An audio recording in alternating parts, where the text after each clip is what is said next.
Hello, my name is Gary Maloney, and I'm here for Sacktown Slam for your NXT Takeover War Games /Houston preview. Now, a lot of things have been going on in NXT, some of which I haven't gotten to see, some of which I have. I haven't had the network. I didn't have a network for like a month, so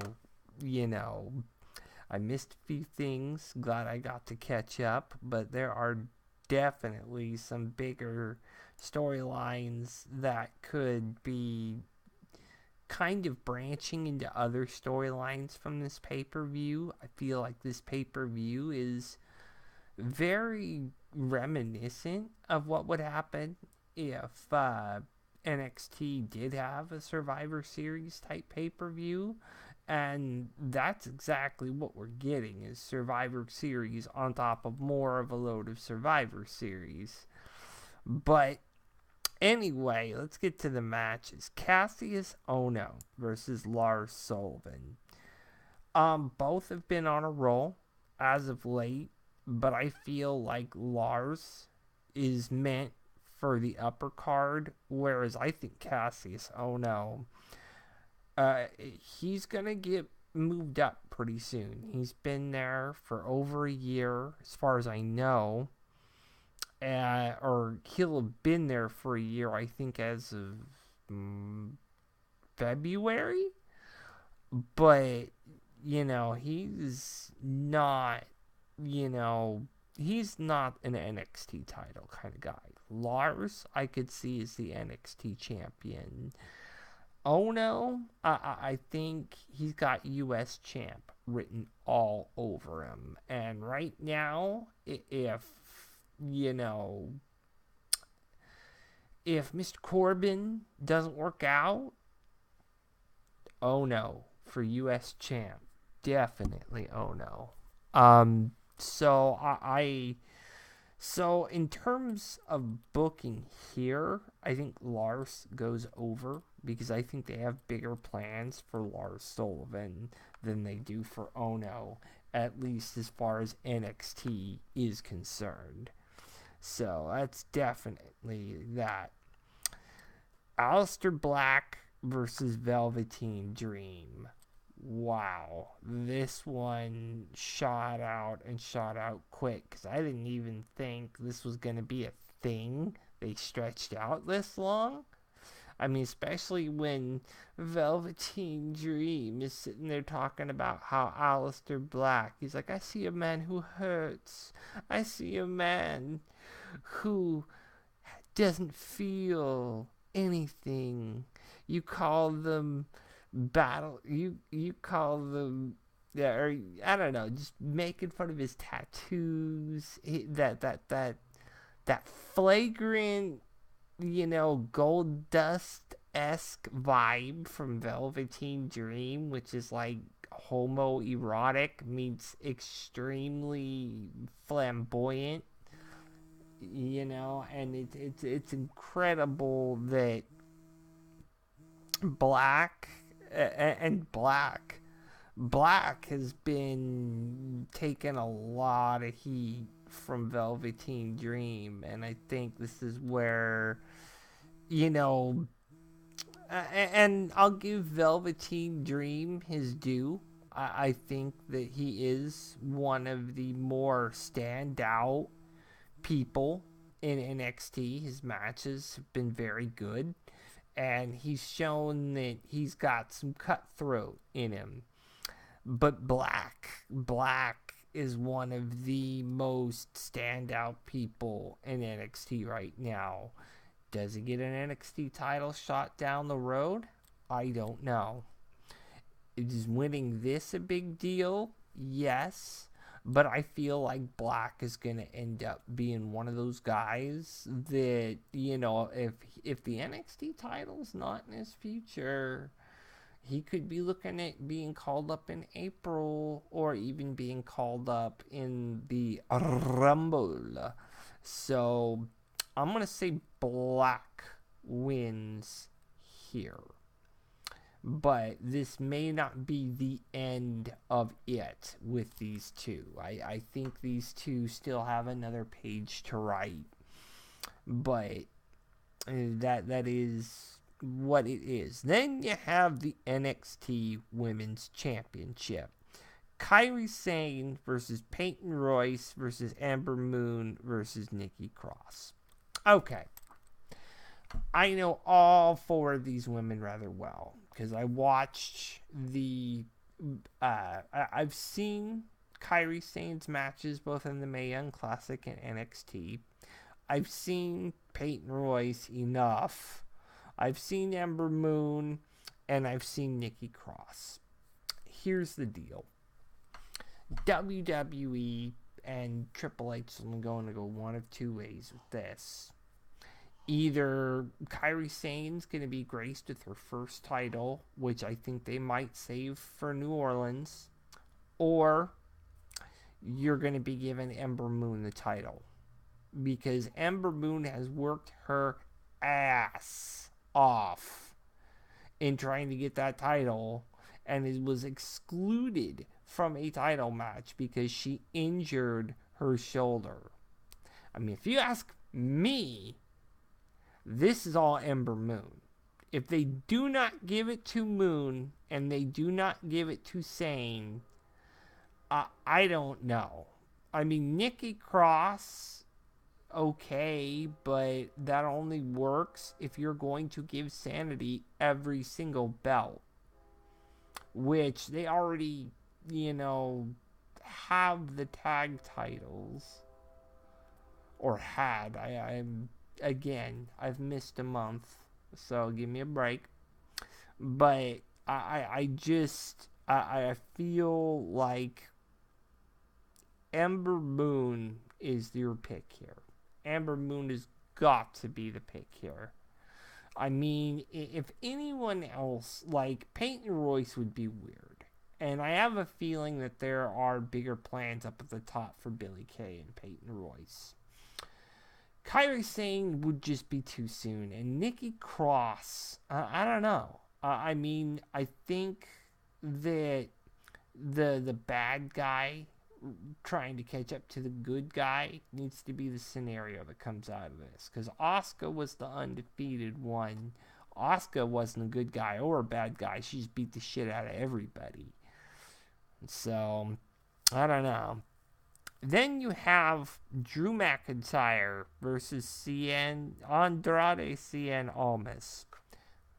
First of all, when I first heard that this was going to be the match they were going to have for Houston, I'm like, how the fuck is Andrade going to be worthy of this match? And we saw that happen with Zelina Vega. Zelina Vega was the missing piece in all this. Zelina Vega is the one that made Andrade, or took Andrade from being a jobber to a real-time wrestler. And I don't know if that was storyline or if that was legit. I don't know. I know that Andrade Cien Almas was a champ in the MCLL. I mean, the story here has been told very well. And they've made him a main eventer. And I think that titles, though, they don't change very often in NXT. And Andrade, I think, has done a lot of great work. I think he's headed to SmackDown, personally, because most times when guys have title matches, they're either sticking around for another couple months just to twiddle their thumbs, which I do have a feeling will happen to Andrade, or someone's going to get bumped up or bumped down. To be fair, there is one more show that they have before before they get to New Orleans. Could Andrade outseat McIntyre? No, I just don't see that happening. Could Andrade out wrestle McIntyre? Well, he out wrestled, Johnny Gargano. So it's possible. But McIntyre is such a big dude. So, I mean, given that, I don't think McIntyre loses this match. I think McIntyre, the reality of it is McIntyre is probably going to stay the champ until New Orleans, where he will then be dethroned by the Dishonored, the Undisputed Era. So, and I think that will be Adam Cole, Baby, that to take the title. And I know that seems unrealistic right now, but it's gonna happen. And I wrote this shit. Adam Cole, Baby, is going to get that title. Now, the next one is the most interesting because it's Sanity versus Undisputed Era versus AOP and Roderick Strong. Now, as far as the War Games rules, now number one, it was noted, I think today, they chose to not put a roof on the cage. Now, apparently it was noted by Vince that they wanted to do more with it. But War Games at its heart is about people being locked in shark cages, then people being released, then people being put in a situation you could not get out of. I'm not sure that escape from the cage is going to add up to a win or not. I mean, that does not make sense. But anyway, your rules. The 3 members of the team will wage war inside steel cage that surrounds 2 rings. All 3 teams will be contained inside separate shark cages by the entranceway, with a member for each team as chosen by his respective squad starting the match, which means there will be 3 people starting the match as a triple threat. It'll probably be inside the 1 ring, and then as people come in, to not clog the ring area, you do it in 2 rings. After 5 minutes, the remaining members from 1 team will be released from their shark cage and allowed to enter the match. When another 3-minute period elapses, the remaining members for a second team are released from their shark cage and enter the match. Following another 3 minutes, the final team's members are released from their shark cage and enter the match. So basically, 3 minutes, 5 minutes, and 3 minutes. So over the course of 11 minutes, everybody's going to be in the match after 11 minutes, which that is a good thing. And then once all 3 teams have entered the War Games, the match beyond begins, and a victory can be attained via pinfall or submission only. So, yeah, no escape. Doesn't matter what you do on top of the cage. So, that being said, your match is going to be Undisputed versus Sanity versus AOP. This has been feuds on top of feuds on top of feuds. You've had Undisputed get in a bout with Sanity. You've had Undisputed fuck with Roderick Strong. You have had Undisputed fuck with AOP. Of anything, Sanity and AOP should just get together and destroy Undisputed, since they're all small little fucks, baby. But I mean, what can I say about this match that probably hasn't already been said? But it's going to be interesting to see how WWE pulls this off. It is. And it, it,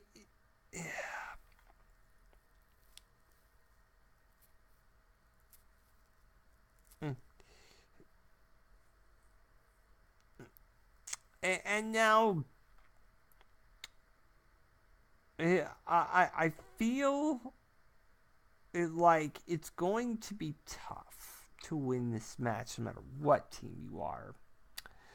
Now, AOP and Roderick Strong, I just don't see that team winning this match. AOP is a tandem. They are what they are. Roderick Strong is a singles guy. He is what he is, but together I just don't think the three make bigger than Sanity and AOP, or Sanity and Undisputed. Sanity. Ooh, baby. That is an interesting one. I mean, could I see them winning this? Maybe. But I'm going to be honest. The person they're going to pick here is who they want to push going into New Orleans. Now, is that Sanity? No. I think that's going to be Adam Cole, baby. And his friends Bobby Fish and Kyle O'Reilly. Red Dragon. Excuse me. But, yes. This is going to be an interesting match. It's going to be a brutal match considering the history everybody has here. I can't wait. Because these guys' histories go way back to before NXT Brooklyn 3. I mean, this is like NXT Brooklyn 3 Undisputed was unleashed. So, if Undisputed wins here, I would expect Adam Cole, baby, to probably get a shot at the NXT title. He could probably win it at the Rumble, which would then lead to a rematch at Nolans, and then he wins it outright at Nolans, and McIntyre moves up to Raw or SmackDown, hopefully SmackDown, because there are enough big fuckers on Raw. So, I mean, honestly, the thirst is real here for this pay-per-view. I mean, everybody wants this pay-per-view to go off well. And I think it will, because NXT has never put on a bad pay-per-view. I mean, hell, look at what WWE's doing for Survivor Series. That's not even going to be a bad pay-per-view. So, I mean, there aren't many matches on this card. In fact, let me count. There's 1, that's 2, that's 3, that's 4, and that's 5. 5 matches, which means they are going to be given a brunt of that 3 hours to the War Games match. I would say that match lasts an hour. Maybe 45 minutes to an hour. And then I would say the other big match is the NXT Women's match. That will be one to watch because of the simple fact that Asuka vacated that title, unto which they needed a new champ. So my hope is it's Ember Moon, because I think it is Ember's time. It's too early for Kairi Sane. Aleister Black and Velveteen Dream, I just want to see somebody get their ass whipped. I mean, Velveteen Dream, oh my goodness. Sooner or later, when you go looking for trouble, you are going to find it. And that's really how I seriously feel about that match. Cassius Ohno versus Lars Sullivan sort of feels like it was put together very last minute.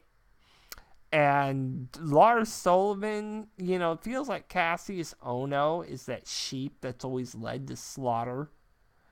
And I just don't think that, oh no. Oh no will be saying oh no when he's across the ring from a guy that literally had Brock Lesnar scouting him. So I feel like Lars Sullivan is a big fuck, and he will win. Um, McIntyre and Almas. I mean, I don't think Almas will win.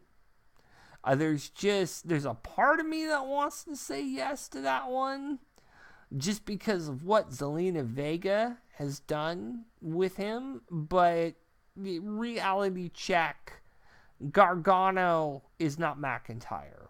You're not going to be able to throw shade McIntyre's way unless you suddenly have the modern day Maharaja fucking show up and hit him from behind, which would be extremely awkward. So, yeah, I think that McIntyre holds on this one. And I'm gonna say Undisputed Era for the War Games match. I don't know what it is about Undisputed that I love so much, baby. But hey, baby, Adam Cole, baby. That's what it's all about. Whether it's the Dishonored or Red Dragon, it is their time. AOP, I think, is going to get called up here pretty soon. I don't know what brand. That they would be better on. SmackDown, they would be the most dominant fucking force on that fucking roster. Raw, they would have a couple of bumps to get through, depending on when they get there, because there may or may not be a Shield by the time they get there. But even without the Shield, there's still Sheamus and Cesaro and whatever. If they go to SmackDown, they do still have New Day and the Usos, assuming that the New Day are still there or the Usos are still there. I mean, again, they may not get there until April, but they're going to get there. Sanity, I think, moves up as a group. So as long as they have any titles, not happening, at least not in the near future. And since the tag titles are not up for grabs right now, not happening. So I think that is essentially that. So those are my predictions for Saturday's War Games. I am Gary Maloney, and I am out.